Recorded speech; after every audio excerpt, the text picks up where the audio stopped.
Ralph Tells a Story by Abby Hanlon.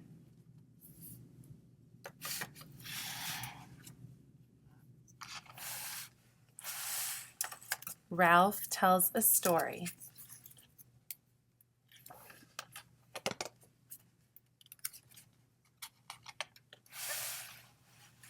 My teacher always said, "Stories are everywhere." And the kids in my class were always finding them. Then my mom ran so fast that she caught up with the ice cream truck.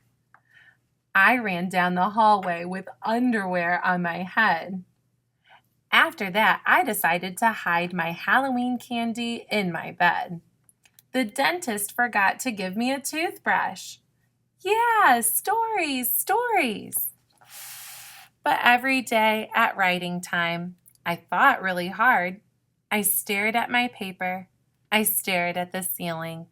I could not write a story.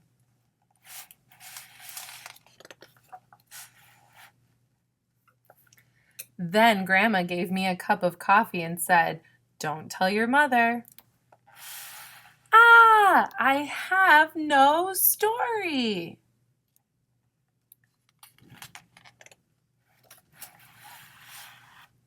So I looked for other things to do. I went to the water fountain. I roamed the hallways. Can I go to the bathroom again? I tried everything. Can I go help the lunch ladies? What? Then one day, after getting sent back to my desk, I begged Daisy for help. I can't write a story because nothing happens to me. Are you kidding? She said, "I've written a ton of stories about you." Stories happen to those who tell them. She began pulling her stories out of her desk. "Look at this one," she said. "Remember the time you let me brush your hair? And this one, remember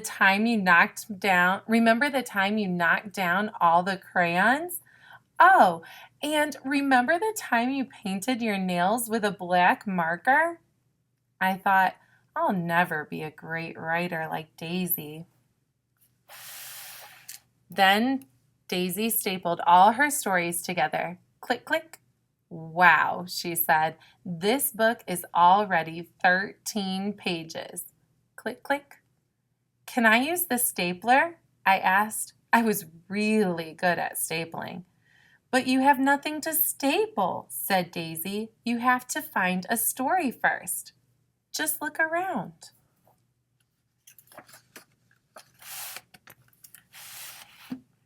So I looked for stories out the window, in the aquarium, in my desk. Why do you have socks in your desk? And when my teacher wasn't looking, I looked for stories on the floor. But still, no stories. That's my favorite part. Look, my next book, The Sock Mystery by Daisy.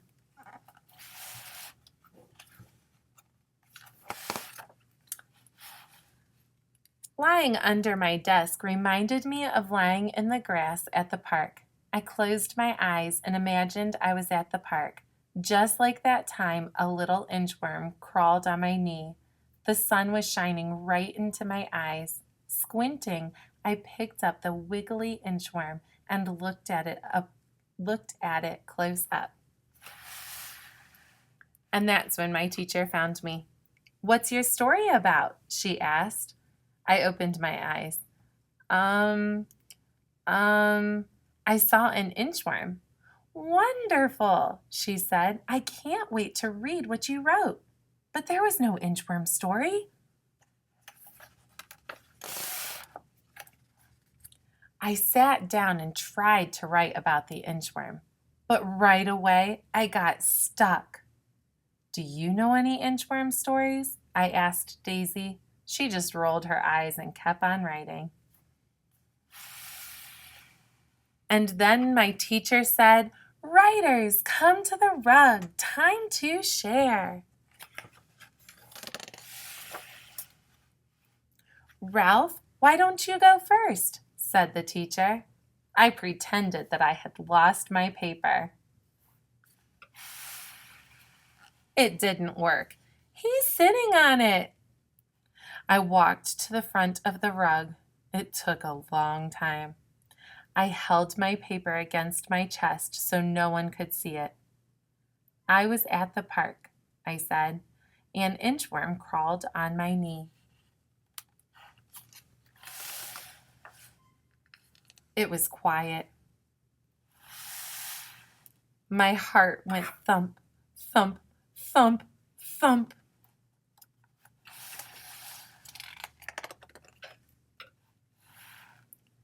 That's when I looked at Daisy.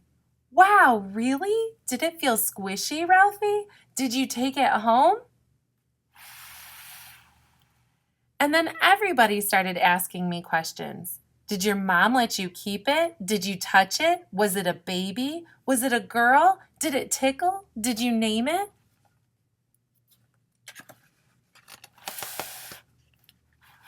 Wait a minute, I thought. Something did happen with that inchworm. Well, I picked up the inchworm and decided to name him Nick. I built Nick a house, but he just inched away. So I followed him, which is why I didn't notice that someone was following me. And then, all of a sudden, this wobbly, crazy baby grabbed Nick and put him in his diaper. No! I tried to be calm. "Come on, baby," I said really nicely. "Give Ralphie the inchworm." It didn't work. Was this the end of Nick? But then I noticed Nick was escaping. He crawled right up the baby's stomach.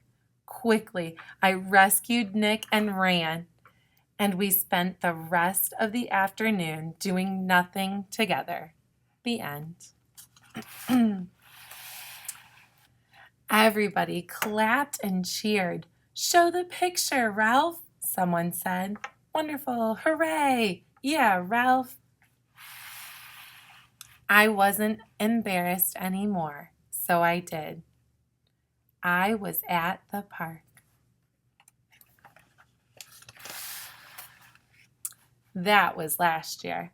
This year, I write stories all the time. I keep finding stories everywhere. This book might be too thick to staple. 100 Funny Stories by Ralph. Writing tips from Ralph. 1. Get comfortable. 2. It's okay to ask for help.